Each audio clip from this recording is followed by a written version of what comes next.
Welcome back to the Foreign Report. We're your weekly geopolitics show that gives you all the gory details of foreign policy with hopefully some laughs along the way. I'm Seena Gazdavi, your foreign policy curious host. And with us, of course, is our guest host, Travis Irvine, comedian, director, Columbia Journalism School grad. And Travis, please tell everyone about our special in-studio guest. Hell yeah, I will. This fella, I've known him about 10 years. He blew up back in 2016 with a viral video slamming the ridiculous North Carolina transgender bathroom policies, earning him millions of fans at that time, and they have stuck along for the ride. You can check his weekly rant videos on his social media channels and YouTube. He's also got the podcast Weekly Skews, Putting on Airs, and the Well-Read podcast. He's got 2 books. We're going to talk about one of them today, and his most recent comedy special, Trash Daddy, available on YouTube, wherever you get your YouTubes. Ladies and gentlemen, Trae Crowder in studio today. Yeah, glad It's to be amazing. here, And he's a fellas. father. And he's got a the father. most important credit. He's a good dad. He had Katie and the boys. He's a good family man. He used to work at the Department of Energy. I actually know way too much about Trae, and I could just keep going. Very, we're good buddies, me and this guy. Yeah. We've known each other for a long time. He's part of my, I say he's a member of the Skewniverse, which is my comedy circle, which we'd love to have you on board, Saying that. I would love to be in the Oh, Skewniverse. yeah, of course. We need some DEI in the Anything to get me Skewniverse. out of this Oh, we universe. absolutely, we absolutely need some DEI in the Skewniverse. That's true. Yeah. We had two I have stars been saying happy to that's fulfill about that it. role for a lot of friends. But so how?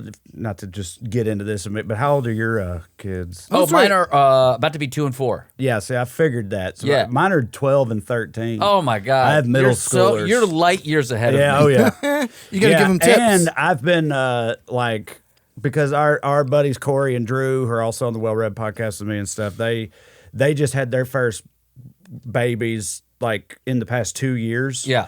So around the same time that your 2-year-old was born, they had their first kid, both of them, and they're my age. And it has ever since then, I've just been hyper aware of like how fast it's going by and how old my sons are and how not at all little they are. Like my 13-year-old has like a little mustache and my acne God. and shit. Oh, He's hell fucking, yeah. He's getting there. He's like a even. teenager, and puberty's just fucking barreling down the tracks at all of us. My little 2-year-old still like runs to me and like jumps in right. my arms Right. and stuff. Enjoy like that. It's Enjoy so that. adorable. I know. Yes, I'm saying I think about those things, and And then eventually he's going to come to me and be like, "Have you heard of this guy Andrew Tate?" buddy, Oh, no. you have no idea. Again, that hasn't happened to me yet, but I say all the time that I live in fear Right. of that day coming. Yeah. I think about that type of stuff all the time because, again, having 2 boys and everything. But the 2-year-old, like, so I've just been really in my head about it. I'll get on like the internet and like seek out things that I know are going to make me sad about that stuff. Like I read this thing on Reddit where some quote someone dug up or whatever, it said, one day you'll pick your child up and then put them down and never pick them up again. Oh yeah, whoa. yeah. And you don't even think about that. Yeah. When, like I didn't think about that. Already happened to me, and it didn't even occur to me. But then I read that, and I was like, oh my God, So now I just grab my 13-year-old and just like give him a bear hug and lift him up a little bit. Like, Get not off me, today. Dan. Yeah. But anyway, so well, enjoy it, buddy. Yeah. I will. And I also, since you are our first non-LPN in-studio guest, This is major. This is a big deal. This is major. It's a huge deal And, for us. and we here are at the show. number 1 foreign policy podcast in the manosphere because we said so. Yeah. Nice. So this is It's- huge. We're number 1 on that list that hasn't been published yet. I brought you some Persian tea as a gift, Nice. as some Southern hospitality from a Persian. Love so it. There you here go. you go. Love it. Here's some Thank you very Sadaf much. tea. It's got cardamom in it. And that twine you can also use to light a joint because I didn't have any ribbons. There you go. All right. Well, thank you. I appreciate this. Yeah. Is it? I mean, just showing my ignorance here. This is like I make this like you make any cup of tea. Yes, Just exactly. If you boiling it is water, steep it in caffeinated. there, and Yeah. that's- okay. All right. But it's really tasty. We usually have it with a cube of sugar. Yep. So put a little cube of sugar in your mouth, and then you have the I tea see they lid. have iced tea instructions on the back of this. You could go ice. So is that's not like against the rules? That's not a fuck because obviously Not I'm at from all. the South and that's I'm more you could sweet accustomed to tea that. this. Okay, Right. okay, all right, okay. You could Because I didn't want to be absolutely- insulting or whatever, but then I read on here it says for iced tea, and I was like, well, they wouldn't put that on the bag if it was like a cultural faux pas or Well, something. but ice does hit differently these days. Yeah. Obviously. Any kind of They, tea. they hit the parks. Yes. They hit the nannies. The Home they hit Depots. He was at my show last night at Largo, and I told this story, which is 100% true. A couple of weeks ago, I was in New York doing shows and stuff, and I was on the subway with my buddy Tushar, who's a comedian, Indian American comedian from Alabama. Tushar sang, and he was sitting there. We're sitting on the subway, and it's like crowded. And I was bitching to him about, because of the preamble to this, you're gonna know where it's going probably. But I was bitching to him about my hotel that I was in because the night before I'd gotten back from running around New York and I could not get a cold drink anywhere. Right? They have a bar there that was supposed to be open and it just wasn't, with no explanation. And then they had a cafe, little shop area that was also supposed to be open and just wasn't, with no. The front desk lady was like, I don't know. And this is like a midtown Manhattan, like ostensibly nice hotel. Yeah. And I literally couldn't get a cold drink anywhere in there, and there were no options available to me, and I just found that completely unacceptable. And I'm bitching about this to Tushar loudly on this train, and he looks like visibly uncomfortable, and I'm like, what the is going on with him? Why is he being so weird? And I didn't realize until he finally pointed out to me that I had been sitting there on that train just yelling things like, look, I like ice, okay? I want I'm ice. I'm an ice man, okay? I appreciate ice. I just do. You know, and I'm looking around like, you can't get ice around this place. So what the fuck? What's even going on? Like, I'm saying Where's all the like, ice? Where's But ice I'm when you talking need them? about Wow. actual cubes of ice, but it didn't even occur to me that Do we have to say ice cubes now? Yeah, right. And then are we Yeah, also right. not talking about the rapper? Yeah, the rapper hits different now too. Well, speaking of ice, Yes. Yeah. we wanted to start with a little your thoughts on the Trump Doctrine, which we were talking about the Trump Doctrine, and then I was like, what is the Trump Doctrine? Right. And Yeah. The only definition we have is someone that we do want to talk about later in the show. J.D. Vance, the vice president, has identified what the Trump Doctrine is. is But to lobotomize yourself and for then starters, join the cult. Yeah, and then words don't mean what words mean anymore. Yeah. That's another part of it. Huge part of it. Yeah. Yeah. But I mean, foreign policy, obviously you're a big political guy and we talk domestic politics all the time, but Yeah. foreign policy, I mean, when this episode drops, we're going to be officially 6 months into the Trump presidency 2.0. Yeah. Right. How are you feeling about foreign policy, immigration, ICE, all of Okay, the so above? immigration counts as foreign policy because Yeah. I've been That's how first we to- interact with the 100%. world. like yeah. you said, like I'm keep up much more actively with domestic stuff, Sure. generally speaking. But like, I mean, the immigration thing has been obviously nuts. It's completely out of control, and also I don't understand what people think is going to happen if it just continues on unchecked. Like it's going to have, you know, horrible ramifications. I Yes. think outside of just like the you know, like crimes against humanity feeling part of it, when some like 18-year-old kid who got brought to Connecticut at the age of 2 gets Right. like deported or whatever because they were looking for his dad and then just found him on accident. Like, you'll do, and then he gets detained by it and that type of stuff, which is absolutely insane. So, but outside of just the human interest part, even just like a practicality part, it's like, you know, people love to, like capitalists and, you know, big conservative donors and Republicans and stuff definitely love to exploit cheap labor Right. and use immigrants for their, you know, to do their bidding and everything. And I don't know what they're planning to do. Well, if they all actually these lazy succeed. people that were on Medicaid Right. are going to have work requirements now. Right. And so the Secretary of Agriculture went on and was like, we're going to get these Medicaid recipients to go- work the farms. Yes. Right. And so I don't know. I mean, how's that? Yeah. Yeah. Because, I mean, especially rural areas, that's where the farms are. Yeah. And the best agricultural workers are immigrants, legal or otherwise, as far as people know. So it's like, yeah, how does this kind of policy, because this is a policy that deals with foreign people, how does this hit in the rural areas especially? I mean, so I live here now. I've lived here for 8.5 years, but I mentioned my buddy Corey earlier, who toured with me and wrote the books with me and all kinds of shit. Is main man, he lives in Chickamauga, Georgia, which is Excuse me? Chickamauga, Georgia. What'd you call Which is- Seena? yeah. Excuse me? Which is the I'm a that's- man of principles. So Chickamauga is it's a Civil War town in North Georgia, meaning like Okay. it's a small town, and the only thing it's ever been known for is it was the site of the Battle of Chickamauga, which is the bloodiest 2-day battle in the American Civil War. So cherry picking the stats a little Yeah. bit, but Yeah. to make it. How many days was Gettysburg? 1? No, that was like 3 to 6? 4. 4? Yeah. Yeah, so it's the bloodiest 2-day battle in the Civil War, the Battle of Chickamauga, and that's all they got going on there. So it's like it's very Confederate-y, Yeah. and it's also Marjorie Taylor Greene's district. Yeah. So it's like it's a wild place. Like I'm from rural North Middle Tennessee, and my hometown is wild. But when I go to Chickamauga to do shit with Corey or whatever, I'm like, man, this place is nuts. Even to me. So I obviously can't stand Marjorie Taylor Greene, but she's kind of a fitting representative for that part of Georgia. But anyway, he just told me like 2 days ago that he was at the park, the Battlefield Memorial Park. He goes on walks there every day, and he met some like old white papaw, right? Who was also at the park. A who? A papaw, like an old country man. man. An old man. A papaw, like a grandfather. Learning a lot today. Yeah.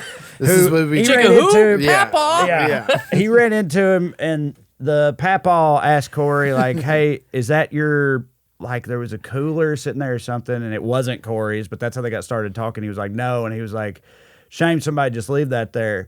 And the papaw then goes off on a diatribe where he's like, yeah, well, it's better now, because a couple, and I know this doesn't make sense. I'm just telling you what the guy said. Right. He's like, a couple years ago, when all the Mexicans took over this park, right, which I don't think ever even happened, but he was like, they used to leave all kinds of stuff out here, brand new lawn chairs, brand new beer coolers, because they just go to the park and just lay in lawn chairs and get drunk all day. I guess what he's insinuating, and then The leave famously wasteful Mexican right, immigrants. exactly Sure. right, yeah. Right. Corey Brand new stuff. Corey said he said to him, he was like, I mean, well, that sounds kind of sweet actually. Yeah, it's gonna they're like brand new, nice cooler. That'd be pretty good. He's like, and then the guy said again, who knows? I'd sooner lasso the moon. But the guy was like, yo, yeah, sure. But he's like, but they can do that because, the government would just give it to them for free anyway. He's like, they come over here and they it's like they could just cross the border, go to a government office and be given free like Lawn yard chairs. lounging material Right. and coolers of beer. And it's like, that really is what's happening in this guy's head. So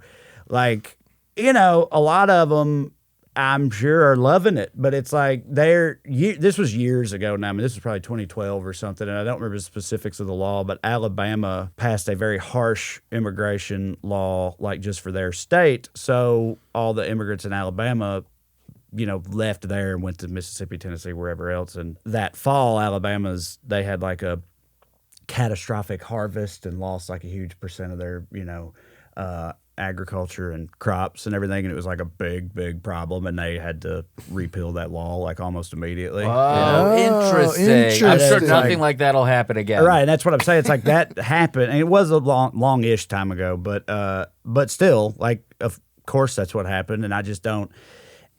I thought at first that it was a lot of like for show type stuff, that they were like, just putting on a show and trying to like strongman shit and like impress people, but that they would back off. And even Trump at some point, he said whatever about, we're not going to take the laborers away or whatever. But then they massively increase ICE's budget, where ICE has a bigger budget than the fucking Marines or whatever. Yeah, and and I know it's like Trump has a military like branch that's directly answerable to him, so that's obviously a big benefit, but still I just don't see them slowing down, and they have this crazy quota that they can't meet, so they're just so like, as long as all that continues, it's going to cause real problems. And I mean, like, it's caused a lot of real problems already, but I just mean across the board. Yeah, the ripple effects. Yeah, the ripple effect. Yeah, exactly. It's going to have to start kicking in soon-ish. So Well, I guess if there's a way to describe the Trump doctrine in here is like this, what we're talking about here is like him trying to prioritize America first, which is like making American workers the only workers in the workforce, Okay. which is going to be very problematic. No, even conservative economists would be like, this is a great idea. Doesn't make any sense. Right, It doesn't right. make any sense. What do you think about how Trump is doing these quote deals with other countries and stuff? Do you find that there are people within the country that are in favor of the way he's approaching, like unilaterally going into these countries and doing these trade agreements and stuff like that? In the course of your travels, do you find that there's that message is resonating with people? The tariffs and everything? Yeah. Yeah, the tariffs. I think people like that Papaw from the story earlier that Corey told. I think people like that. And as far as he's even hearing about Trump and his tariffs and stuff, he probably thinks that that guy probably thinks that's Trump being aggressive and shrewd in a business capacity. And, like he's playing hardball and it works. Like that's probably what they think, I would imagine. That every one of his supporters has fallen for like the kayfabe, like the wrestling kind of motif that he brings. I don't know. I've talked about that ever from the very beginning. Because what I said in 2016, I was shocked that he was catching on so much. And again, on the one hand, I've also talked a lot about how the shit that happened in my hometown specifically with the factory closing and all this stuff, and people blaming Democrats for it and everything. Like I wasn't surprised that they were open to that type of messaging at the time, but I always was surprised that Trump, the guy, that he's the one who made it work. Because it's like I said then, and I still think that it's been a long time now, but I grew up there, and he was famous for being a rich douchebag for 30 years, so people knew who he was, and he was on TV and stuff. And I just know that before he became politically relevant, if you had asked any general like redneck dude in my hometown what they thought about Donald Trump, the celebrity, they universally would have been like, he's like a pompous blue blood silver spoon Yankee who thinks he's better than everybody else and thinks he's smarter than everybody else. They're not wrong. And needs his ass whipped. Like he That's represented very accurate. I know that. I'm saying he represented so many things that they couldn't stand for so long, and then in the span of less than a year, he became like their ultimate champion. And as far as now, I feel like there's so many elements of it where it's like it became a part of their like core identity. Nobody likes to admit that they've been wrong. And so much, like just so many reasons why they just go with it. But the mental gymnastics that they're like capable of. I mean, we're just seeing this with the Epstein thing that I know. just dropped. We're pre-recording this. This is dropping later in the month. Probably nothing will happen with Epstein by the time this episode drops. But they just announced Pam Bondi was like, no, you know what? No list. Never heard of him. All the videos that something happened. They were corrupted. They were bad. Just weird child porn. Nothing to see here. Let's move on. What do you think? How is the mental gymnastics happening? And also, what do you think changed their opinion from he's a blowhard capital, from New York Yankee to he's my guy? What I said then, and I mean, I don't have a better answer for it, is that like I said, it goes back to that other thing that I briefly alluded to with like the context of it all, where I feel like a lot of those people were so desperate for anyone to like even pretend to care about them and what had happened to them. You know what I mean? Yeah. Like their problems, because there were no other politics. Yeah, right. And they were so desperate for anybody to do that even coming from him, they were very open to it. And yes, also, I definitely don't think it hurt that the sort of like more like cultural or psychological aspect of it in him, whereas, they appreciated how, openly shitty and mean he was. Yeah. He like gave people a license to like, say stuff that a lot of them had, probably been thinking for a long time. And I think that was a part of it too. Yeah, like they were like, he was mean to the people they wanted somebody to be mean to, and in a way that they, appreciated. I guess. Like those two things are what I think the main things are that brought him around on him. But one of the most recent videos I made, not the most recent one, but I think last week's, was all about like, even having said that, and I made this before the Epstein shit even happened, even having said all that, it's like, whatever. Back then, I can wrap my head around how it all happened in 2016. But, like, right now, though, like, fuck I'm not telling you to switch sides to the Democrats, or I'm not asking, like, why can't you get on board with the Democrats? Because fuck them. That's not even what I'm talking about. Yeah. I just don't know how you are still... Oh, yeah. Like on board with these people, like now, like I'm not telling you that the left is a better alternative for you. I'm asking, why are you still, down for this shit? Like these people they're not helping you out or improving your life in any way. Snatching up their friendly Mexican neighbors or immigrant neighbors that they thought were the good ones, and they were like, wait, and those ones were even ones that supported Trump. Dude, a lot of those people in my hometown, which is like. So for years, up until like, I think it was the 2004 election when they did go for W over John Kerry to be reelected. But in most every general election up and through the 2000 election, my home county, extremely rural part of Tennessee, was a blue county for that whole time. Like it went for Gore, then went for Bush in 2004, and then they never looked back. But now it's like hardcore Trump country, right? And like. If all this shit happens with the and everything, the big beautiful, all that shit, like the nursing home there is probably going to close. Like the hospital there has been closed, right? But like the nursing home is going to close. The fucking grocery stores might close because of the SNAP and food stamp stuff that's in there. Like, and I just don't know. I don't know how they're going to rationalize. I mean, I kind of do. I think we were talking last night. A lot of that stuff is not going to kick in until at least after the midterms are right. So they'll just blame the Democrats for it probably, and that'll be that. But like, I just don't. I don't get it. I don't understand. It's like this is bad. The other part is like in towns like mine, even pre-Trump, like Christian conservative Republicans have been in charge of like. The area where I'm from for 30-something years, and like what has gotten better there? You know what I mean? Like how has anything improved in my hometown with them running the show? It's like they're not. Why do you still believe that they're on your side? But it's like a sports team type thing, I think, for a lot of people too. 100%. Yeah, where it's like that's. I mean, I've had good friends also that's like their whole family's Republican. They were like raised Republican, but in my head I've been like. Okay, but I know you though, and like I know that you don't. You're not really like that. You don't, but they don't. They just don't even question it. Yeah, it's like being a Methodist or being like whatever. It's like I'm just. I don't know what that means really. I'm a Republican. I'm just saying. Well, I didn't grow up in the church either. I'm just saying like. If you just grow up being a Methodist and it's just part of you just are. Like they don't think about it. Yeah. Like I vote Republican because that's just what we do, and like. So I don't know. It seems like a lot of the people that voted blue for so long were labor voters, right? Unions, like Democrats. That's how. And I remember family I used to date a woman in East Tennessee, and I went down there one year, and it was when Obama was running, and I was like, "Oh, who?" And I was talking politics with this old white guy, and I was like, "Oh, who you voting for?" And he goes, "We're voting for the."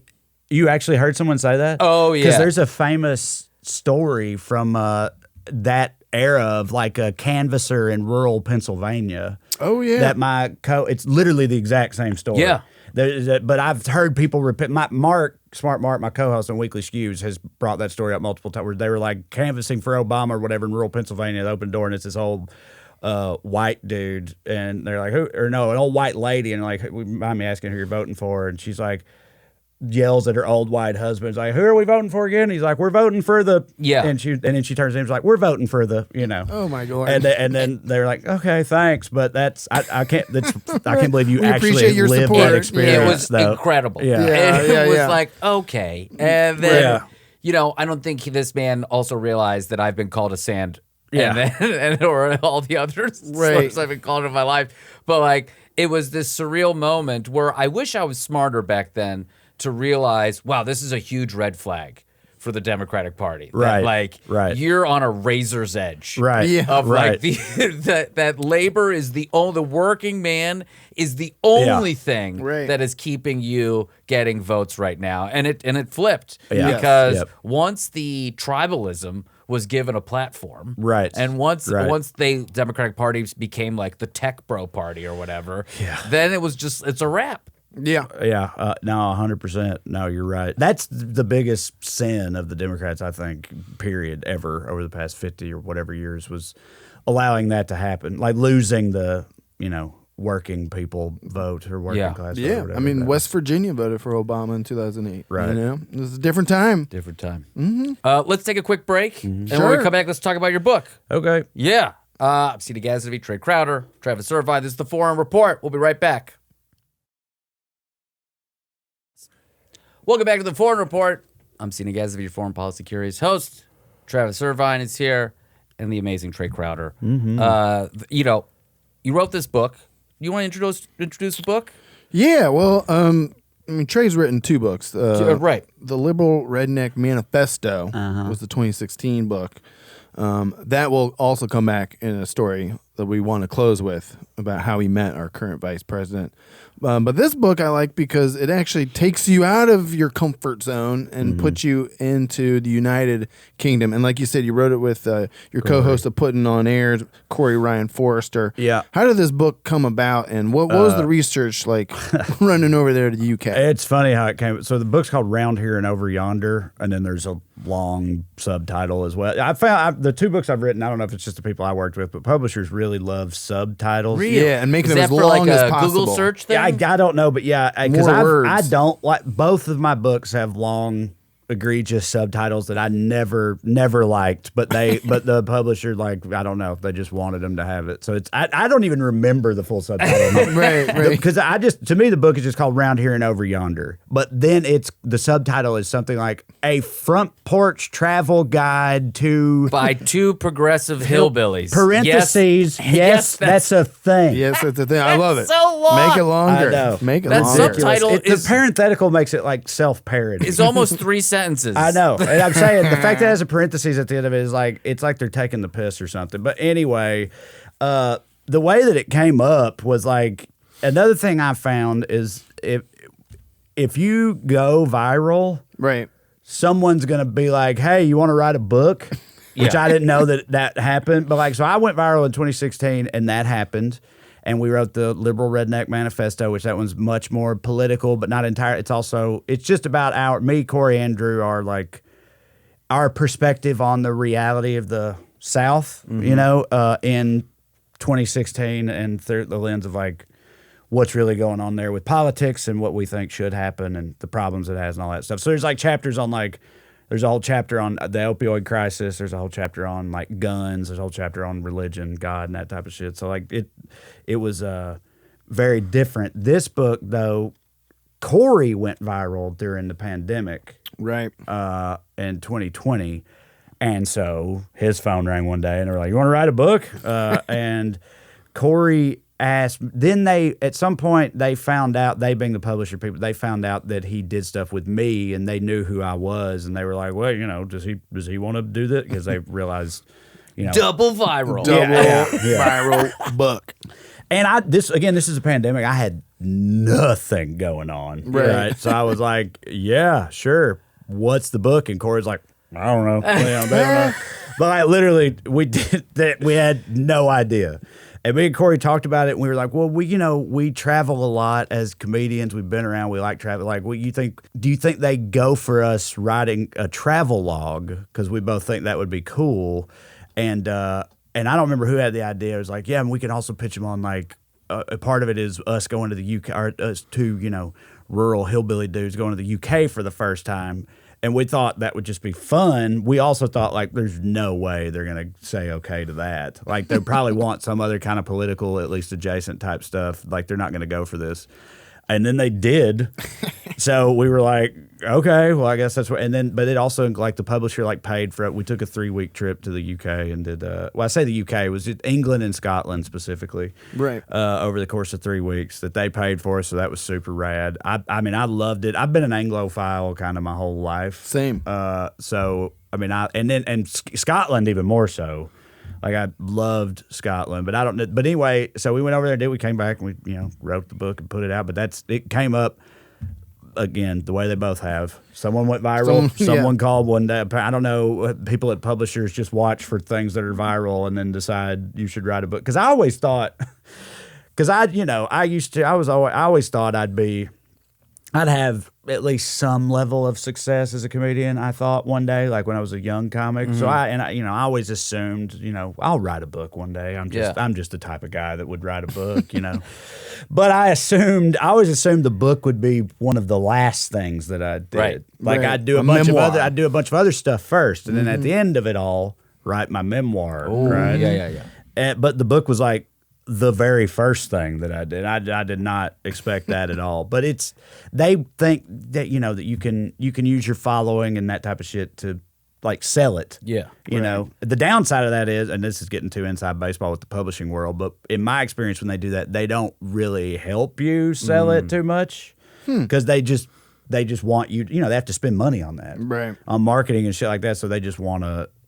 I think that's part of why they go after people that are viral is because they think they can save money on marketing and you'll sell the book yourself. I think is why they do that. It's the same model of all the studios, too. They want you to build your own audience. Then they'll give you a project so you bring your own audience. And then now everyone's realizing, why do I need a studio anymore Right. if that's you're not going to do anything? Yeah, but I don't know what y'all want to talk specifically about, either that trip or whatever, but that's how the book came up. Well, what was the itinerary? I mean, you said you did London, England first, and then how did it feel? Because I know the recent show you did at Largo, you got a lot of funny stories about being an ambassador to that world. I mean, especially with, you and Corey in your accents, just yapping at a pub here and there.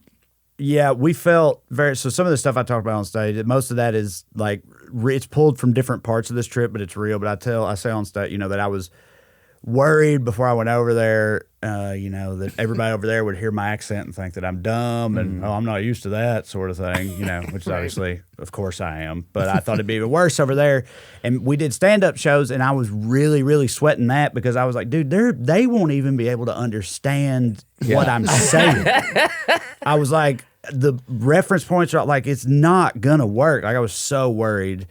And I asked the guy running the show beforehand, so I say on stage, but that isn't true. I asked the guy that gave me and Corey a walking tour of London. We had shows that night, and I asked that guy, and I said what I just said, was like how I was worried about it, and I was like, because in America, like a big part of my whole thing kind of hinges on the audience, understanding that this accent makes me seem like a racist, dumbass piece of shit or whatever. And he kind of looked at me for a second. He was like, I think they know, mate. Yeah.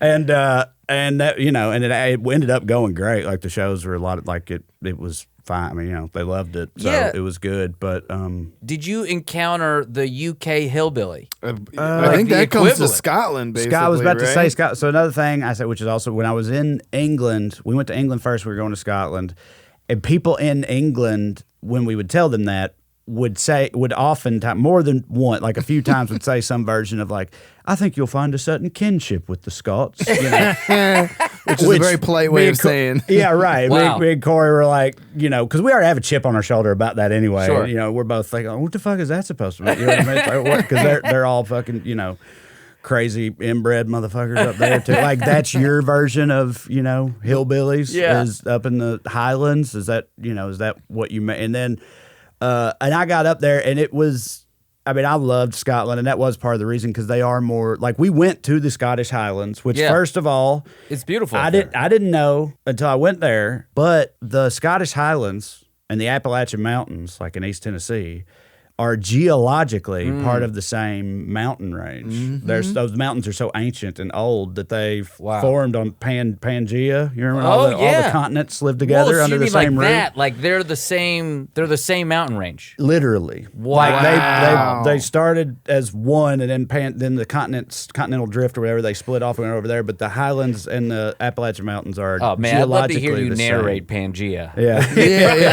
Yeah. Move over to David Attenborough. So when I found that, and I could totally buy it because when we took the train up, I think from Manchester up to Inverness. Love Inverness. Yep. I know, right? Beautiful. Yep. And when we took the train up there, it was like a 4-hour train ride or something, and I fell asleep for a little bit. When I woke up, we were like in the Highlands, and I was like, it looked just like East Tennessee to me. And it almost like made me cry. It made me like, I don't know. It was like moving because it looked like back home or whatever. But then also in Scotland, the people are just more, Well, first of all, as I also say on stage, I don't think it's a coincidence either, because a lot of like hillbillies and Appalachian people and rednecks and stuff are, Scots, Irish. They like originated from Scotland to begin with. Interesting. Okay. Genealogically.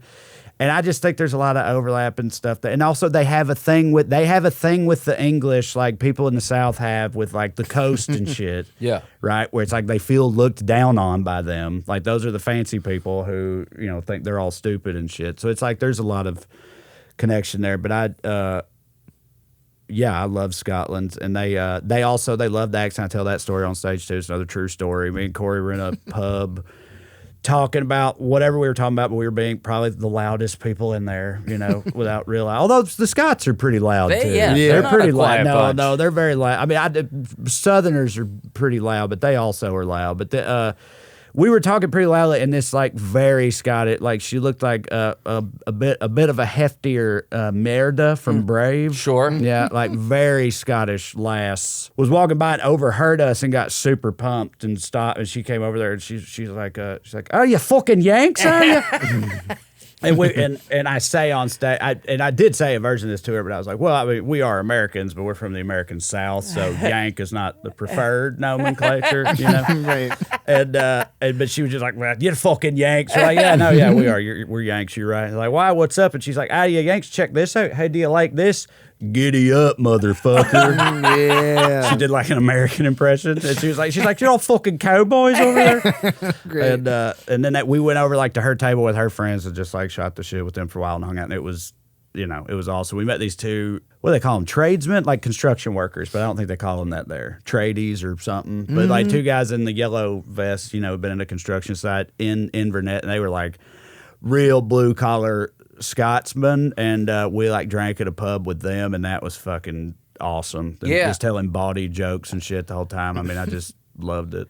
We went to my wife and I went there because she was a fan of that show. Is it Outlander? Yeah. Yes, my wife also is a big loves fan of that show. Yes. So we took a trip. This is before we had kids.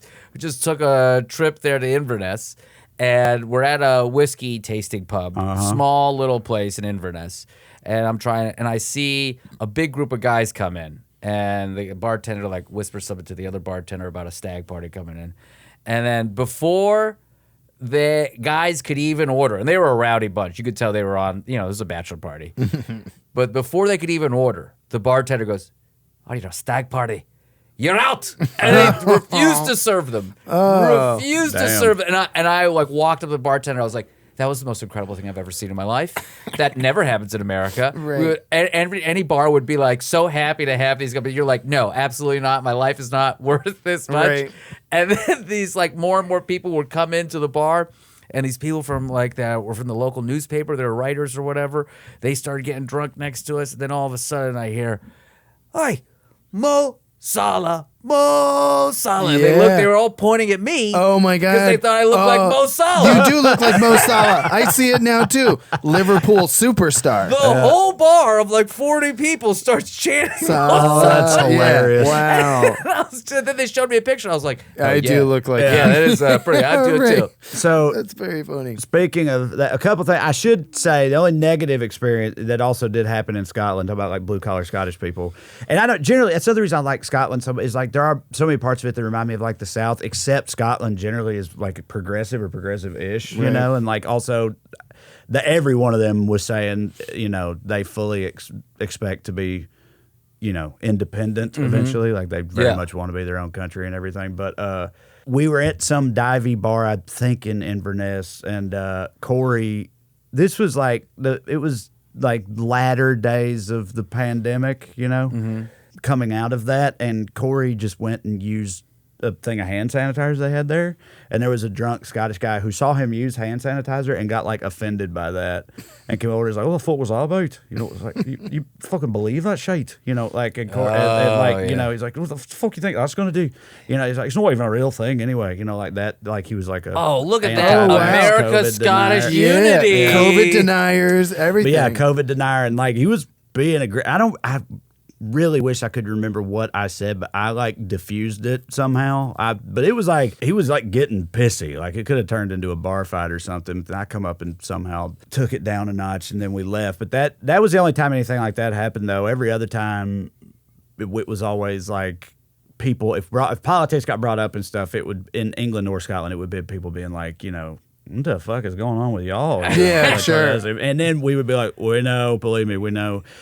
We were over there when Uvalde happened, and that was, it was like top headline news there too. That's and they crazy. were all like, they were, It must it's feel just like an unfathomable alien planet to them. to look at America, have all these shootings when you're in a country that has actual gun laws. Right. No, Yeah. exactly. And that's what I'm saying. So people were then bringing that up, just like, not expecting us to justify it or whatever, but just being like, again, it's just like unfathomable to them. They're like, it was wild. The other, Scotland, I always wanted to go to Scotland. I knew I would love it, but I did not know until I got there how breathtaking Edinburgh is, the city. Like, we got off the train station, walked out there in Edinburgh, and it's like divided. There's like new city and old city on the banks of that river or whatever. If you look across the river to where the old city part of it is, it's just like, it like literally takes your breath away. I didn't know it was that kind of aesthetically pleasing place. So Scotland's just fucking beautiful. So is that- But I loved England too, obviously. London's awesome. Yeah. Is that the general thesis of the book, that you found like a kinship over there? Yeah. It just in terms of not just the cultures, but the geographies and things like that. Yeah. Yeah.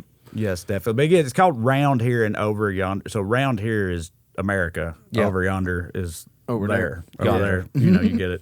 So it's divided into parts. So there's like, we also talk about traveling this country too, and then it ends with us going over there. I want to be thoughtful of the time here. Let me take a quick break. Sure. And then when we come back, you hung out with JD Vance, and we're going to talk about it. Okay.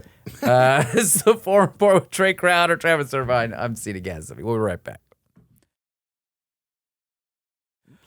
Welcome back to the Foreign Report. I'm excited for this little moment here Yeah. because you got a glimpse into JD Vance's brain. Yes. How did this I happen? thought so. Well, and It was pretty I'll- different. I'll set it up just that what we've been doing on this show the last few months is, unfortunately, because J.D. Vance's vice president is so involved in foreign policy, he comes up in our news a lot. And then, of course, as you know, as an Ohio guy, I hate J.D. Vance on a whole nother course, level.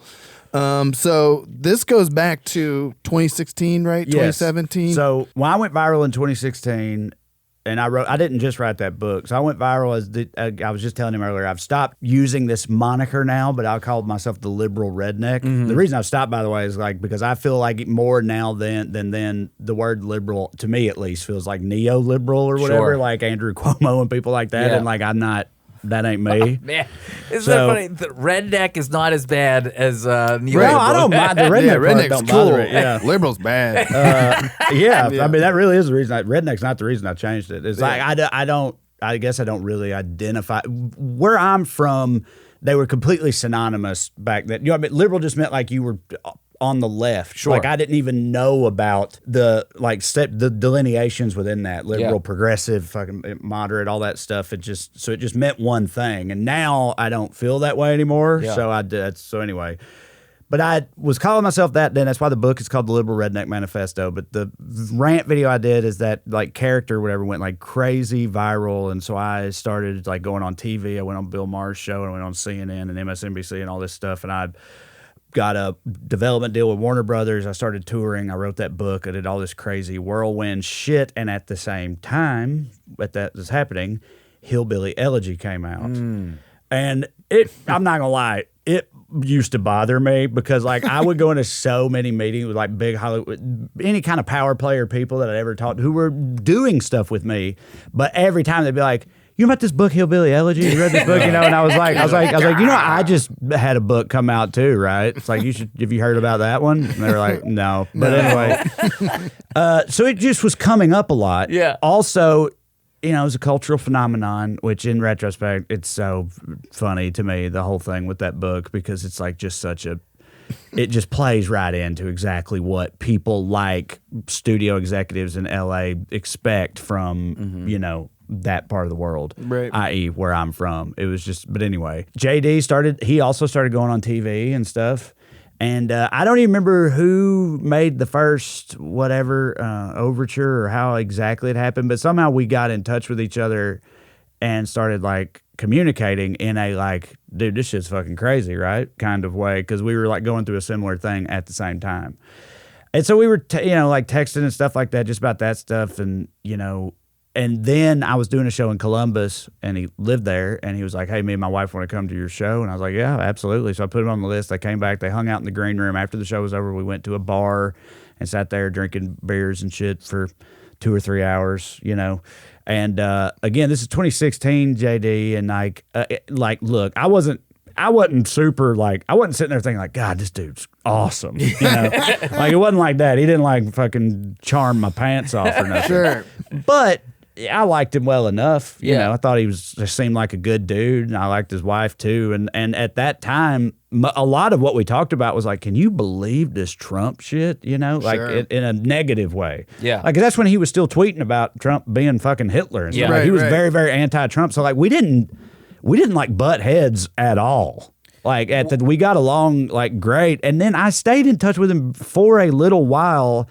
And then when he started running for Senate and he started like obviously shifting, I kind of defended him a little bit for a while there because I was like, no, he's all right. But then I don't even remember what it was, but he pretty quickly reached a point where I was like, all right, well, I can't fuck with this dude anymore. And I don't remember, I think at a certain point, whatever, the text and shit just stopped. And I'm certain at this point, I literally couldn't get in touch with him if I wanted to. That's the other thing, too. Is like we came out the gate at the same time, and, you know, he's the vice president now. Sure. And I'm hanging out with you guys, which is fun. We're having a good time. We're probably I better mean, than we're a but, launching pad. Is yeah. what, Yeah, we'll find out. yeah. But anyway, so yeah, I should acknowledge that in the interest of fairness. But yeah. What was like what did he say anything funny? What was his sense of humor? No, that's what I'm saying. No, he wasn't.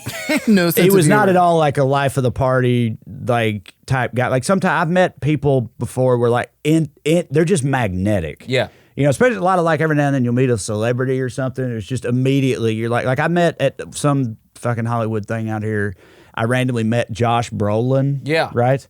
And I'm talking about like 15 seconds in, I was like, wow, you're one of the coolest people on planet Earth. Yeah, right. Like he just exudes it. Yeah. Right. But like JD's nothing like that. Yeah. Again, he was totally fine. Like we got along fine, but it wasn't. No part of me was like, this guy's the type of charisma machine that, you know, takes over the world. Leader of the country. Yeah, right. Yeah, Yeah. exactly. Like, no, I didn't think that at all. Yeah, well, and that gives us almost a full circle moment here is like that mental gymnastics because now like he's the one explaining the Trump doctrine to the masses, right? And it's like, yeah, how do you go from? Do you think it's just the money? Do you think it's just like that too? Because I was saying earlier, it's like obviously this doesn't apply to JD. I just knew him briefly, but like I was saying earlier, I had close friends and shit that I would think like, I know that you don't really believe this stuff. It's just what you do. It's just who you are or whatever. Yeah. And I go back and forth on him about that. Like for a while, I definitely thought, I was like, no, he's just fucking playing the game. He's just serving himself. He's saying what he has to say and doing what he has to do to get as much power as he can and make fucking Daddy Teal happy and all that stuff. But like, but I don't know. Sometimes I feel like that's giving him too much credit, or it's like almost giving him an out or something to say that. So I don't even know that I even want to say that or believe it because I think sometimes that does happen with people, and then at a certain point they like buy in or forget that they were, you know, playing along or whatever, and it becomes genuine. I think that happens too. So that could have happened to Ezra JD. Klein was even talking about this because he interviewed J.D. Vance a long time ago on his show, and he was saying one of the things he worries about the Republican Party is the ability to transplant your personality into a completely different person. And I feel like that's something that J.D. Vance has done, and I see it a lot with like Lindsey Graham, you know, you know, some of these like Ted Cruz, you know definitely. what I mean? And then you look at Tucker Carlson, you're like, you've been pretty consistent, haven't you? you just changed the bow tie to a different regular it's tie. kind of like very strange to me. And I think you could make a similar argument for some Democrats because they've like, you know, the corporate Democrats, I think, have solidly become like Wall Street's favorite party at this point. Right. Sure. Yeah. You'd think, well, I mean, that feels like it makes sense. Because that's one thing I've been wondering is like, because, you know, I'm a pretty big plutocracy guy or whatever, an anti-capitalist, and I think that, you know, I brought up Peter Thiel already, and I think they're, you know, billionaires are ruining everything and running everything and all that.